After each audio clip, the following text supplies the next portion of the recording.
पूर्णपणे उमेदवार कोण असावेत याचा निर्णय झालेला आहे। ह्या 14 जागांपैकी मी सर्वसाधारणपणे कोकणामध्ये 2 समाज मोठे आहेत, एक कुणबी, दुसरा मराठा। सर्वसाधारणपणे या दोन्ही समाजाला 90% जागा दिल्या जातात आणि 10% काय बंद कर रे, आणि त्यांना 10% जागा ह्या इतर समाजाला दिल्या जातात।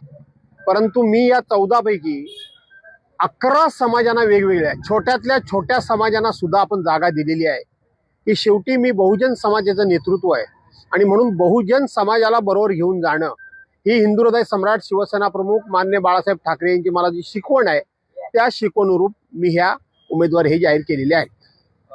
काय आव्हान वाटतं? हे राजकीय आव्हान म्हणजे काय, सरकारच्याकडे कुठलंही काम केल्याचं सांगण्यासारखं नाही, सरकारची वागणं चांगलं नाही, सरकार 10-10दा खोटं बोलणार असल्यामुळं आज एक नवीन फंडा त्यांनी काढलेला आहे। पूर्वी EVMची मशीनमध्ये चोरी करायची, त्याच्यानंतर मतपत्रिके चोऱ्या करणं झालं, त्याच्यानंतर विरोधी पक्षाचे उमेदवारच पळवणं झालं, नेते पळवणं झालं, लोकप्रतिनिधी पळवणं झालं। मग आता फक्त आणि फक्त पैशाचा महापूर हा त्या ठिकाणी त्या मतदारसंघामध्ये निर्माण करायचा किंवा पैसे वाटायचे आणि निवडणुका जिंकायचा हा नवीन एक फंडा सुरू झालेला आहे। आणि म्हणून आमच्याकडे पैसे नाहीत, प्रचंड अशी आमच्यासमोर जनशक्ती आहे। आमची खात्री आहे की ह्या जनशक्ती 100% हरवेल।